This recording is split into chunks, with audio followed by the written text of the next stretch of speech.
Krishnadeva college के Godavari girls hostel की, जहां आज रवीना नाम की एक नई लड़की आ रही थी। मम्मी प्लीज मुझे अपने साथ रहने दो। मैं मन लगाकर पढ़ाई करूंगी। प्लीज पापा प्लीज।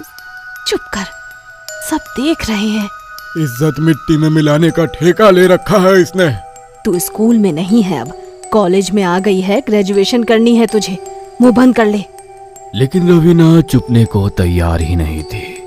उसके माँ बाप गरिमा और संजय उसे घसीटते हुए रूम नंबर 13 की तरफ ले जा रहे थे, क्योंकि उन्हें वही रूम अलॉट हुआ था और बाकी पूरा हॉस्टल उन्हें घूर घूर कर देख रहा था।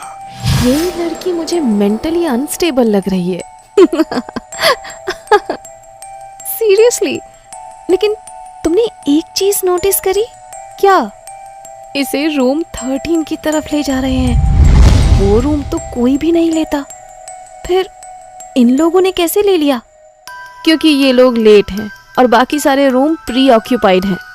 उधर रवीना के माँ बाप ने उसे रूम के अंदर धकेल दिया और उसे समझाकर चले गए। अब तुझे यहीं रहना है, कोई बहाना नहीं चलेगा। चुपचाप पढ़ाई करना, हमें कोई शिकायत नहीं मिलनी चाहिए। रवीना कुछ बोल नहीं सकी। रवीना के माँ बाप हॉस्टल के गेट से बाहर निकल ही रहे थे कि एक लड़की दौड़ती हुई उनके पास आई।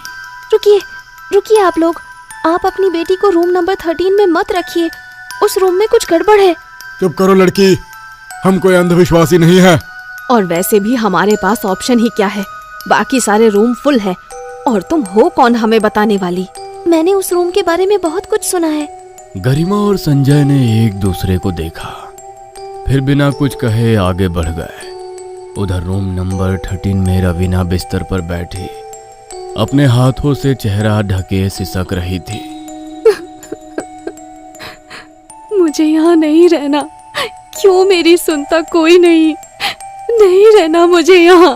तभी अचानक दरवाजे पर कोई जोर से नॉक करता है। कौन है?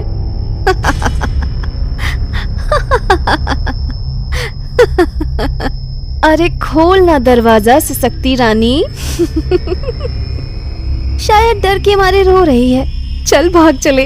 रवीना ने दरवाजा खोला, लेकिन सामने कोई नहीं था। तभी पीछे से आवाज आई। ओए बच्ची, पहली रात है तेरी, रैगिंग तो बनती है। चल नाच कर दिखा। प्लीज मैं पहले ही बहुत परेशान हूँ, मुझे अकेला छोड़ दीजिए प्लीज। पर रवीना भागकर कमरे में घुस गई और कांपती हुई अपने बिस्तर पर लेट गई। वो दोनों देर रात तक उसका दरवाजा पीटती रही और फिर चली गई। आधी रात बीत चुकी थी, बाहर खामोशी थी। रवीना की आंख खुल गई और वो फिर से रोने लगी। मम्मी कोई मुझे क्यों नहीं समझता। कमरे में किसी और के रोने की आवाज आने लगी।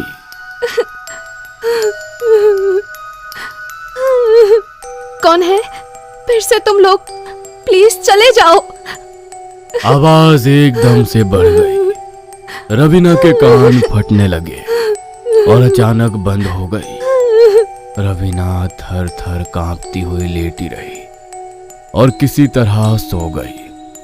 अगली सुबह कॉमन एरिया में रवीना धीरे धीरे चल रही थी जब संजना ने उसे रोका। अरे रवीना, तुम यहीं हो? मैं भी तुम्हारी क्लास में हूँ। ओह अच्छा, वो तुम्हारा कमरा रूम नंबर 13 वो ठीक नहीं है। क्या बकवास है, प्लीज मेरी बात मानो यार, मैं ऑलरेडी परेशान हूँ। रवीना ने उस समय तो बात टाल दी, लेकिन उसी रात जब रवीना सो रही थी, ये कमरा मेरा है, चले जाओ यहाँ से। कौन है? कौन है? कमरे में कोई नहीं था। तभी एक परछाई बेड के नीचे से निकली और दीवार पर चलने लगी। वो तेजी से कमरे के एक कोने से दूसरे कोने में घूम रही थी। रवीना डर कर दरवाजे की ओर भागी, लेकिन दरवाजा लॉक हो चुका था। खोलो खोलो दरवाजा, कोई है, कोई है। रवीना चिल्लाते चिल्लाते बेहोश हो गई और फिर सुबह जमीन पर पड़ी हुई रवीना की आंखें खुली। वो उठते ही भागी और बाहर आकर अपने पिता को कॉल करी। पापा पापा पापा प्लीज मुझे यहाँ से ले जाइए। यहाँ इस कमरे में कुछ है, लोग सही कह रहे हैं। पापा पापा प्लीज मुझे यहाँ से ले जाइए। पापा आप सुन रहे हैं ना? बस कर अब। वहाँ पढ़ने भेजा है या तुझे नौटंकी करने? पहले ही बोला था ना, बहाने नहीं चलेंगे। मैं तेरा इंतजार कर रही थी, तू कहाँ थी? कुछ नहीं, बस ये कमरा छोड़ दो रवीना, वरना मौत से बदतर सजा मिलेगी। क्या? अचानक एक अजीब तरह से संजना ने अपना सिर झुका लिया। उसके सारे बाल उसके चेहरे पर आ गए। संजना, तो ठीक है ना? तभी रवीना का फोन बजा। स्क्रीन पर लिखा था संजना कॉलिंग। रवीना ने चौंक कर फोन उठाया तो उधर से संजना बोली, आजा रवीना, मेस चलते हैं। रवीना के पसीने छूट गए। उसने धीरे धीरे सामने बैठी संजना के कंधे पर हाथ रखा। वो सिर उठाती है। सामने जो बैठी थी वो संजना नहीं थी।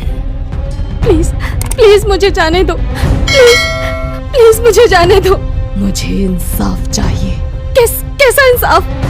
मुझे जला दिया गया था, अब मुझे बदला लेना है। किससे?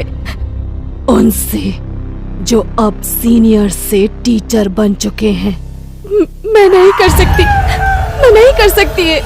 तो फिर तैयार हो जा उस सजा के लिए जो मौत से भी ज्यादा खौफनाक होगी। चुड़ैल की आंखें खून जैसी लाल हो गई। बचाओ बचाओ, कोई है क्या बाहर? प्लीज मुझे बचा लो। कमरे का दरवाजा अचानक खुद ही धड़ाम से बंद हो गया। कमरे में एक अजीब सी गंध भर गई, जैसे किसी जले हुए शरीर की। मैं ये कैसे कर सकती हूँ? मैं तो बस एक लड़की हूँ, प्लीज मुझे जाने दो।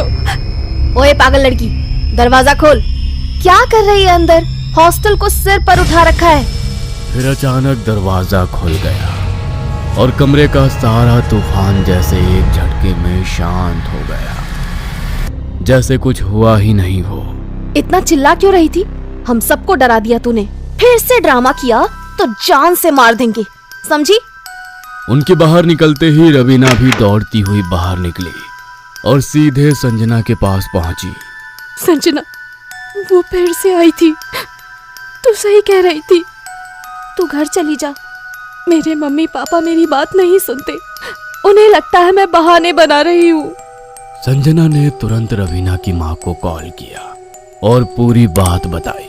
देखो बेटी, हमें पता है रवीना पढ़ाई से भाग रही है, हमें इस बकवास में कोई दिलचस्पी नहीं है।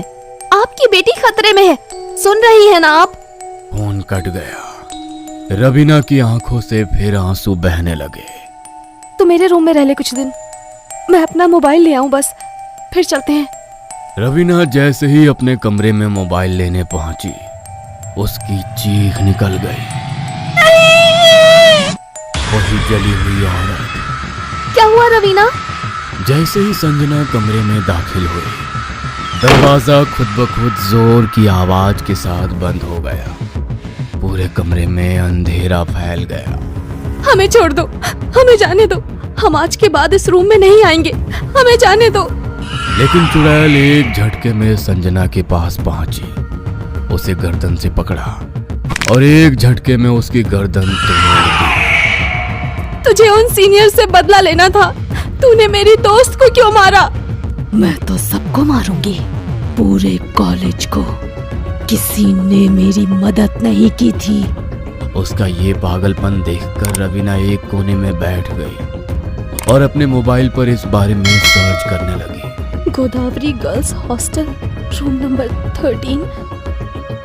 उसकी आंखें फैल गई। शकुंतला एक मानसिक रूप से अस्थिर छात्रा, जिसने एक सीनियर लड़के से प्रेम किया। जब उसे रिजेक्ट किया गया, उसने सीनियर लड़के को कमरे में बुलाकर आग लगा दी, पर खुद जलकर मर गई और लड़का बच गया। तुम्हें किसी ने नहीं जलाया, तुमने खुद ये किया था। ये सब तुम्हारी गलती थी। नहीं, वो मुझे बचा सकता था, लेकिन उसने नहीं बचाया। अब सब मरेंगे।